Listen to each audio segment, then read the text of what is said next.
Well, Carey, we've given you a proper introduction prior to us jumping on here, but I just have to say, first of all, one of the things that's been fascinating for me up close, we were in a call group, monthly call group for a couple of years together. And that was the season where you were transitioning from being the lead pastor of Careys there in Canada to what you're doing now, which is remarkable, the way in which you're helping leaders all across the country. In fact, I tell friends of mine that your rise to influence in the leadership and Christian leadership world is insane. And you're so humble, so I'm not going to ask you a question about that, but I'm interested. I think part of it is not only, and we gave a list of a bunch of amazing people you have in your podcast. I think your guests on your podcast are second to none.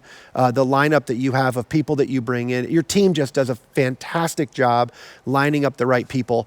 But you say this on your podcast, you say that your goal is to have the conversation with people that your audience would want to have with them if they were sitting down with them. And I just think you do a remarkable job of that, because every time I listen to one of your podcasts, I think that's exactly the question I would have asked. I'm glad.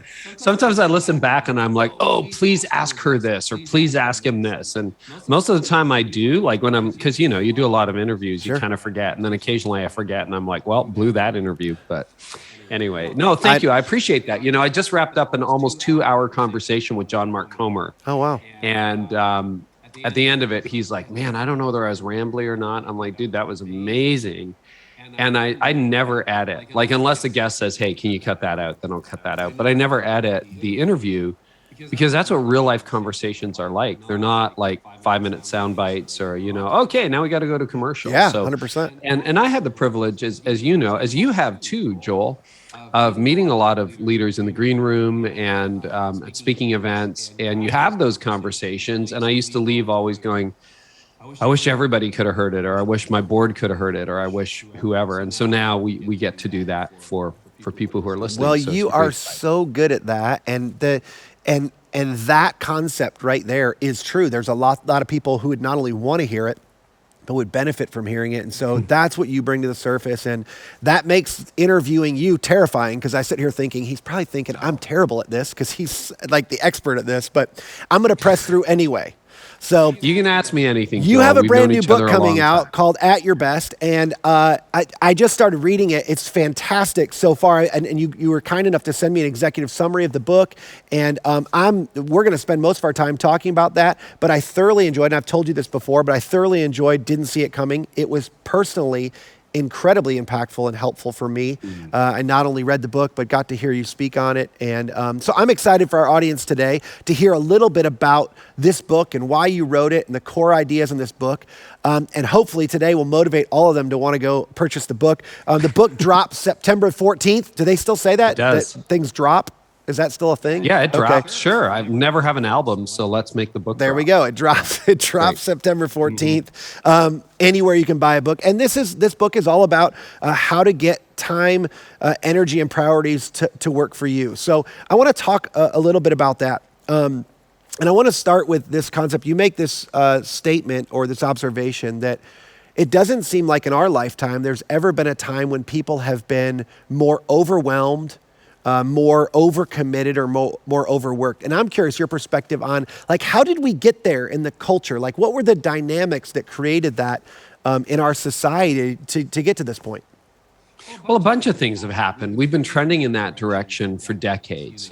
Stress, burnout was a term invented in the 1970s to describe a condition that medical doctors were suffering because they had, terrible internships and long shifts and on call and the whole deal. So it was coined in the 70s, which is only 50 years ago, to describe medical problems that doctors were having. And then it kind of spread to the workplace. But I think what's happened in the last 15 years is it's not a workplace condition. It is totally, people get burned out at work, but I think it's become a life condition. And I'm a big fan of technology. We're having this conversation through technology. I think we've all seen in the last few years that it's a double-edged sword. And I think one of the problems now is the devices in our pockets. And The book came out of a burnout season that I had in 2006. So I had a BlackBerry at the time that could barely access the internet. Okay, you got like a quarter of a web page really slowly. I remember. So it was a dumb phone, not a smartphone. And even without having an iPhone and all these devices and instant connectivity, I burned out all by myself. But I think what's made it really bad over the last decade is the lines between work and home have blurred. So for everybody working at whatever, in the marketplace, in the church, at a not-for-profit, you used to have to go to the office. Like when I was in law, I was only in it briefly. But if you took a file home, you had to take a file home, like a big dossier home with you. And then you better bring it back or you're going to get fired because there was like one copy of it. Right? So don't lose those documents, those pleadings. You don't want to lose those. And we did it rarely, like only if you had a really big case the next day would you take a file home. Well, now we take all of our files home with us everywhere and we take them to the beach and we take them to bed. And the lie used to go to the office. Now the office goes to you. And so I think that has been a massive thing. And along with that, if you want to talk about it, the number of contacts we have. Robin Dunbar is an evolutionary psychologist out of England. And he wrote a book, I think it's called How Many Friends Can One Person Have? And he makes the argument, they call it Dunbar's number now in psychology, that you can have 150 friends.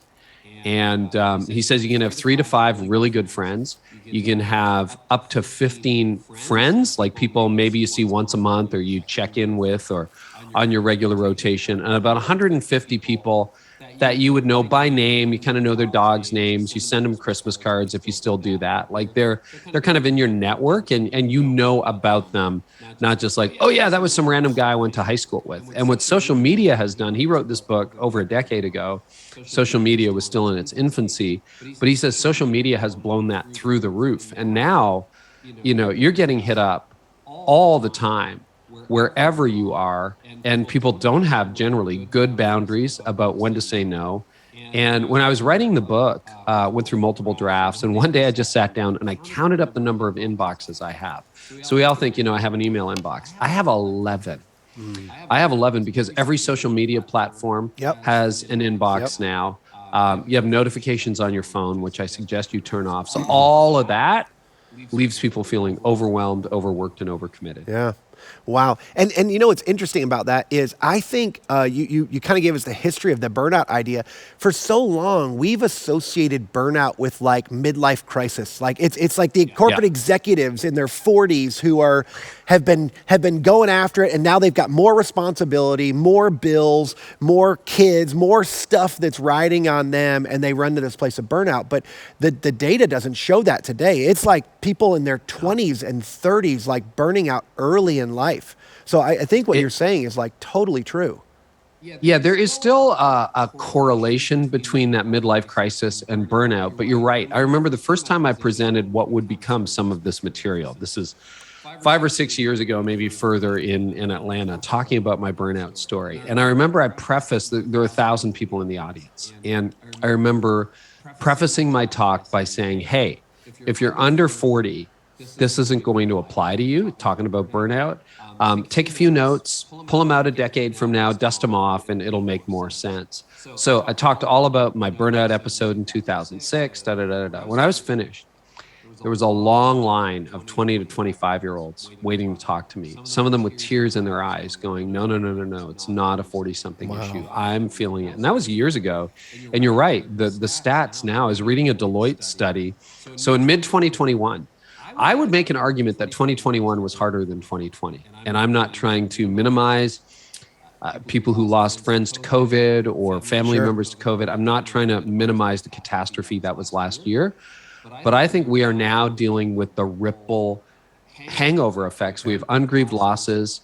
Life is not back to normal. Yep. It's completely unstable. What's this variant? Okay. And when Delta's gone, we'll figure out the next one. We'll eventually get, to Epsilon or something like that. And it's just so destabilizing for people to the point where in this Deloitte study, 82% of executives say they go home and this is current, this is like summer 2021. 82% of executives go home every day feeling mentally and physically exhausted. 59% say they can't relax, and 49% can't sleep. So that's executives. Like, wow. And this is 2021. We're supposed to be coming out of this. I think we have been so collectively traumatized. And it's true of Gen Z. I interviewed Jean Twenge for my podcast, University of San Diego researcher who studied, she had articles in the Atlantic and so on. She studied teen trends for 25 years. And she said there has never been a more traumatized, anxious, nervous generation than Gen Z who are experiencing the signs of burnout. So this is just everywhere. And it is, not to play with words, but it's an epidemic. Yeah.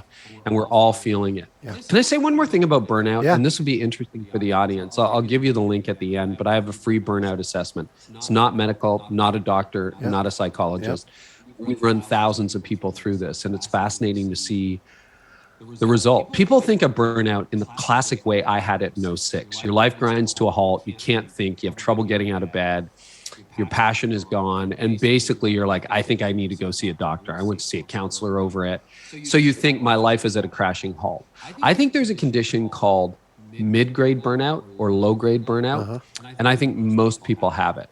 And the simple working definition I have for low-grade burnout is the functions of life continue, but the joy of life is gone. Wow. So you're going to work every day.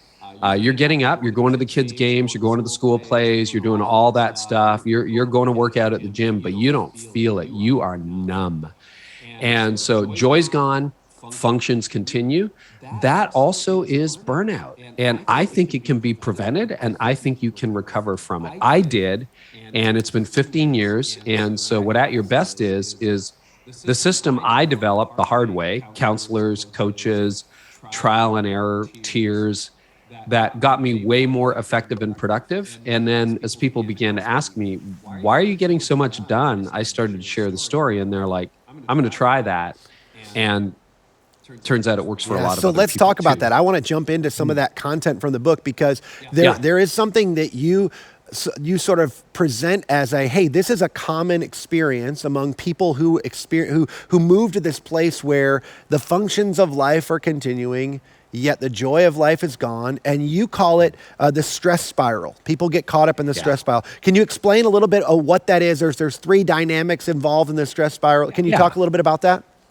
So you're in the stress spiral when on more than an occasional basis, you feel overwhelmed, overcommitted, and overworked. You have too much to do. You don't know what to do. You can't make sense of it. Your to-do list is almost useless because there's just too much stuff, and you are dragging your knuckles through most days. And it happens because we all have three primary assets. Every day we get the gift of time, energy, and we have to manage priorities. So those are the things we manage every day: time, energy, and priorities. In the stress spiral, when you're living in an unsustainable way, your time is unfocused, your energy never gets leveraged, and your priorities keep getting hijacked. So they're always hijacked by other people, by urgent things. And so that's the stress spiral. Yeah.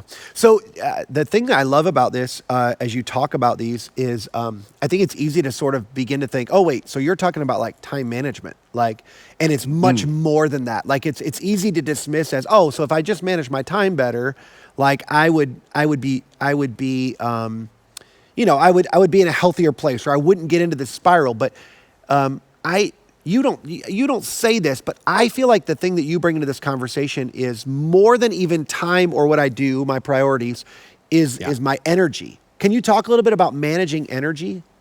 Yeah, well, let's say a little bit about time first, then we'll get to energy. Okay. Yeah, I was a really good time manager when I burned out, and that was the problem. Is I was leading a very rapidly growing organization, and my terrible formula, which is a natural formula, was more people equals more hours. If I'm responsible for more people, I just put in more hours, and you can get more efficient, but time management doesn't make you more effective. And there are a million really good time management books out there, and I imagine most of the audience has read them. So they know what's going on.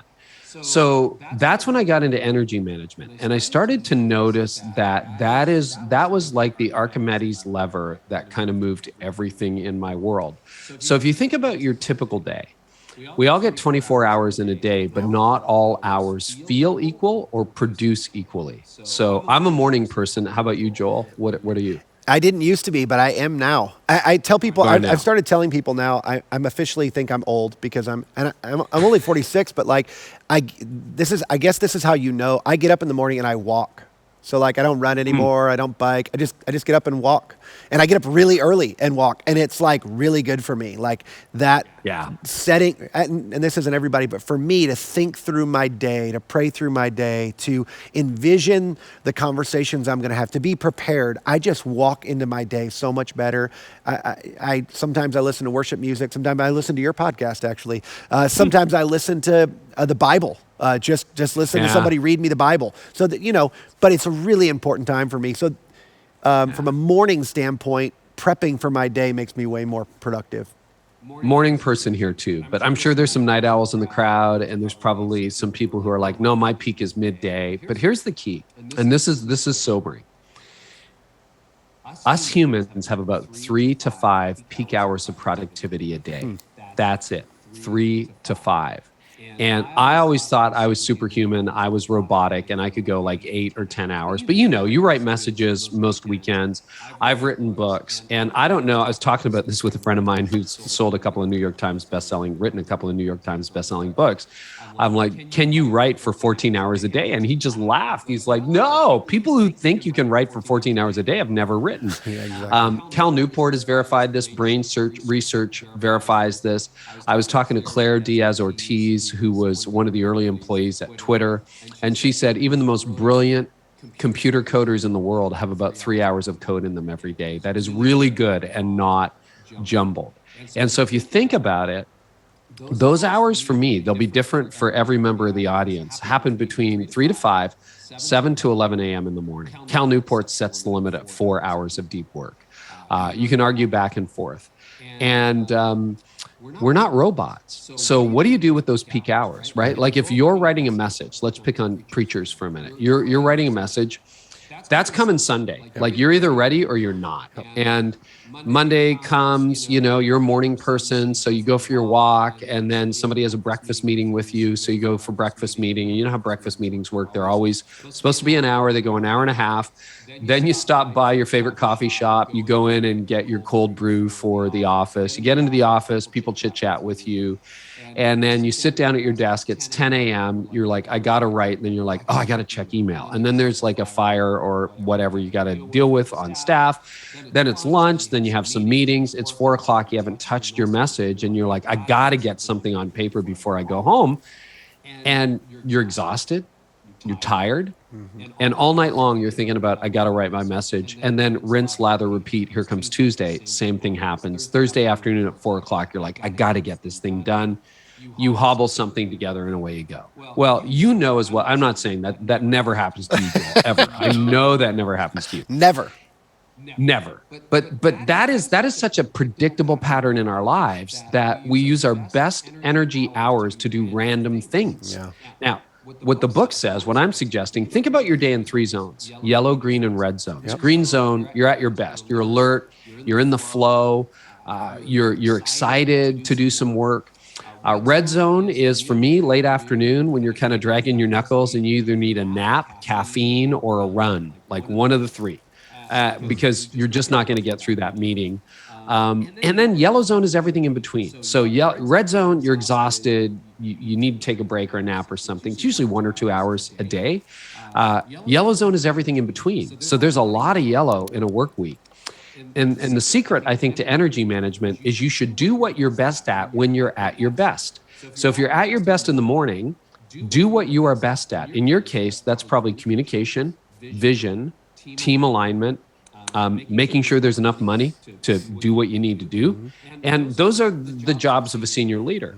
In my case, it's very similar. I have to make sure that I'm producing great content, that I actually do my podcast interviews in my yellow zone, because I do my prep in the green zone. Prep is more important than the interview. Yeah. Your yellow zone, you're still okay. Yeah. But I can hold a conversation and engage in conversation with someone when I'm not fully at my best. That's good. But if in my red zone, I'm like let's just get this thing over, Yeah. right? Yeah. So I never record in my red zone unless I'm talking to Simon Sinek, and that's when he wants to record. Then I'm like, well, I better have a nap beforehand, right? So you flex with your schedule and that kind of thing. But if you divide your day into zones and then you consistently do what you're best at when you're at your best, that is where the disproportionate return comes. And here's what's fun. If you really want to optimize your green zone, don't just use your gift, develop it. So yes, you have a message coming up this weekend. I got a chapter that the publisher wants to see. But if you do this consistently, it's Malcolm Gladwell's 10,000 hour rule that he popularized. Yeah. That's when you're like, I'm going to go listen to my favorite communicator and I'm going to study how she does it. Or I'm going to read a book on top communication skills, or I'm going to read a biography of an executive that I really appreciate, or I'm going to listen to a bunch of podcasts that aren't necessarily related to getting me through this project, but I know are on topic. And if you do that hour a day, you can become like best in the world, and you just start flexing your muscles, and you go through not one draft of the plan, but through 3 drafts, and you really sharpen and polish it. That's, if you use your green zone for that and can work undistracted for those 3 to 5 hours, that's when you really start to develop your gift and you stop cheating it. I'll say one more thing, because here's what's true of all of us. If you're really good at something, you can wing it. That's true. Like if you get pinched and your whole week blew up, let's say you ended up with a funeral, you got a wedding on Saturday, your day went sideways, there was a mini crisis, it's Saturday, and you're like, I haven't been in this position since I was 25, but I got nothing for Sunday. You're good enough that you could get up there and pull something off. Or you could spend 2 hours writing something. It's like, yeah, it's good enough. And most people would go, oh, that was a good message.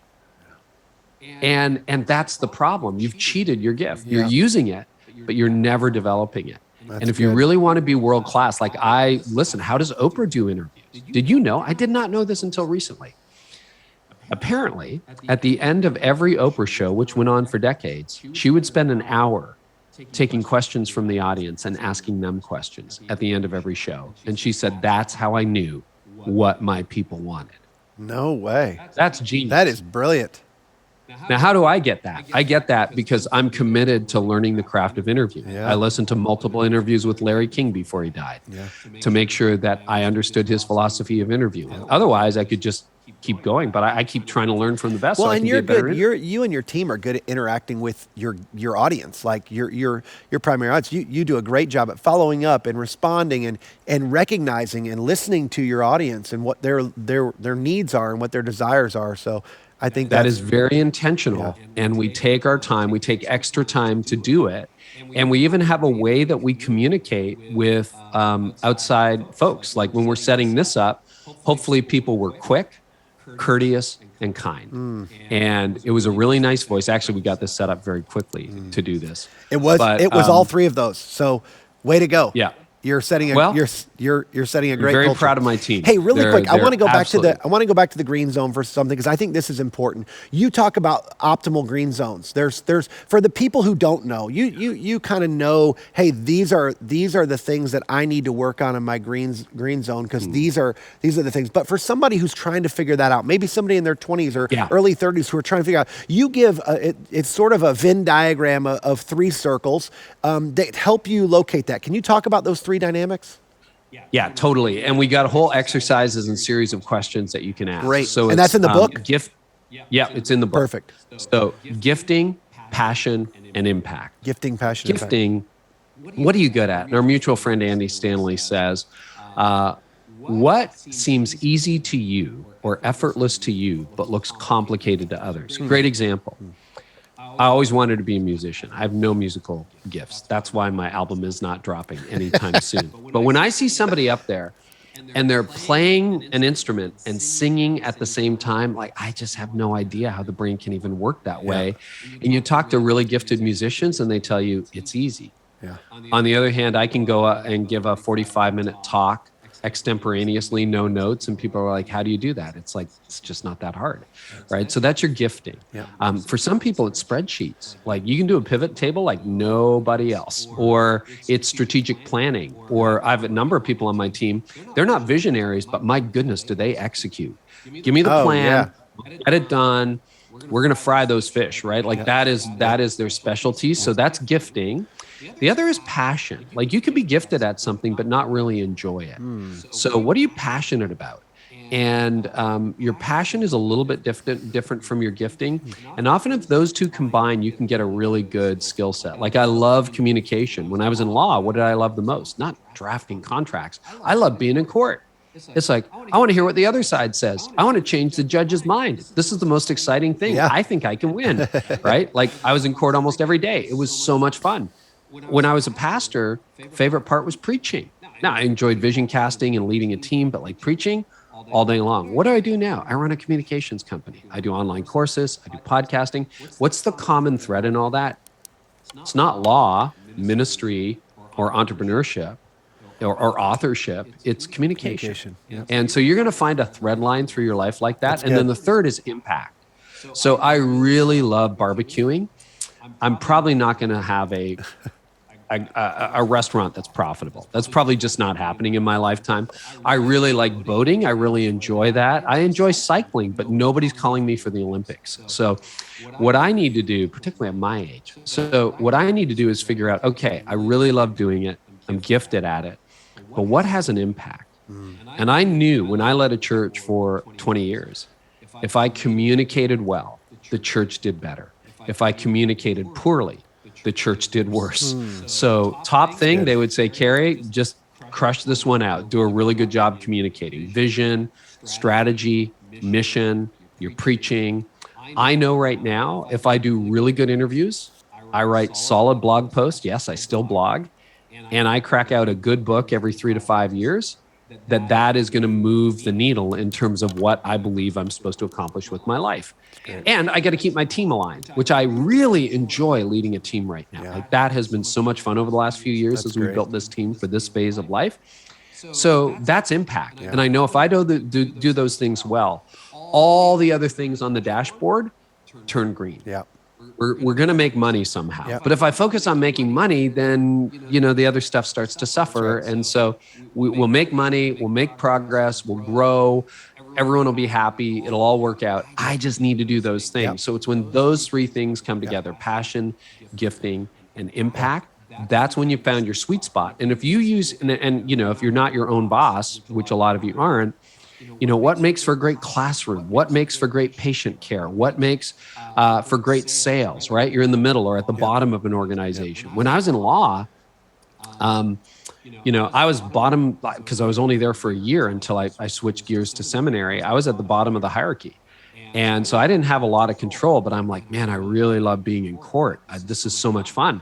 So I kept saying, give me your courtroom work. Give me your courtroom work. And so as a result, I was in court almost every day. Yeah. And I didn't work a lot of hours back then. I kind of knew this stuff, but I lost it for 20 years afterwards because I was newly married. We had a son on the way. I wanted to get home. So I'd get in early. Long story short, Joel, at the end of the year, one of the senior partners sat me down and he goes, Carey, I know you're supposed to go to seminary. He says, I'm here to change your mind. He says, students lose us money year after year after year after year. He said, you made us money. You made us $100,000. You made us more than junior lawyers make us. What do we need to do to convince you to abandon your future life calling and stay here? Here's the salary we're going to pay you. And I walked away. I'm like, thank you so much. I'm really honored, but I'm gone. Wow. That was using my green. That was the combination because the impact, my boss noticed when I not only paid back my salary, but made them another 6 figures. They were like, okay, this guy's making an impact. I hope that doesn't come across as immodest, but that actually is a great example of what happens when you're in your 20s and you use those three together, you can have that kind of impact. I don't think it's immodest. It's a good example, but I also think too, like sometimes you can't measure that in monetary gain. Like there's other sectors, whether you're in healthcare or you're a teacher or you're in the public sector or you're in politics. Like there's other ways in which that manifests impact. Net promoter score, customer satisfaction, 100%. Patient quality of patient care, reviews, or simply making your boss's life easier. Yeah. So Lee, I want to finish with one final question. As a former pastor, which you're still a pastor, you're a pastor to so many people in so many ways. But The last thing I'd love for you to answer is from a faith or spiritual perspective, help us understand why this matters. Like for leaders who are here that are also followers of Christ and trying to be leaders in the world outside the church, why does being at your best matter? Because it's not just about work. I mean, it does matter. I want to be a good steward of my work. But you know who pays the price when you're overwhelmed, overcommitted, and overworked? The people closest to you. Because you come home every day, you're exhausted. You're one of those 82% who are just depleted. And I did that. Like before I discovered these principles, I would come home and I would have left everything on the field at the church. I would come home and then I'd kind of lie on the couch and I wanted to be served. And that is not the right posture. I need energy left in the tank to love my wife, to love my boys. And I've told my boys this now. You know, I started to get this together when they were in their teen years. They're now in their 20s. But I'm like, what I wouldn't do to get my 30s back and have these principles and just be that more present dad. I got a whole section on how to say no so that you know what to delete from your life, because you can't do, as Greg McEwen says, you can't do everything, but you can do anything. Yeah. So you got to choose very carefully. That's good. And that's what's at stake. And at the end of the day, I want you to have margin in your life. And this book has freed up so much margin. Yeah. I mean, I'm going to go off this. I have one other appointment. I get full weekends now. I did when I was in ministry. I have 28 out of 30 evenings off for personal time, for family. I work half days Friday in the summer. I just came back from a month off, a full month off, no cheating. Like, you can do this. And I'm leading 100x more than I was when I burned out. Oh, and it's growing. Yeah. Tremendously. And it's growing. Yep. Yeah. And my team's happy. Yep. It's not like I just was the crappy boss who dumped all over them and here you guys deal with No, this. they've been given opportunities to grow. Many of them have stepped in and taken over things for you that have freed you up, and that's caused them to grow. Totally. And they're stepping into their gifting and they're getting time off. That's so what happens is, with that kind of margin in your life, your relationship with God gets better. Yep. Your self-awareness grows. Yep. Your emotional healing grows. My favorite chapter is the little one at the very end, where I talk about it's not just about what you're doing, it's about who you're becoming. And who you're becoming, I'm becoming a different human, kinder, more compassionate on my good days, better husband, better father, better boss, better Christ follower. And what, you want to be stressed out till you're 70 and pulling your hair out and then grumpy and complaining and, you know, angry at the world? No, you need space to breathe. That's good. And that's what I want to see you at your best. Man, that's so why we called it that. Well, thank you so much for this gift. This book literally is a gift to so many into the world. I just can't wait to see the impact of it. I can't wait to finish it myself.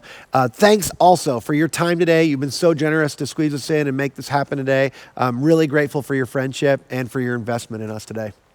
Appreciate you so much, Joel. Excited for all that's ahead. Thanks, bud.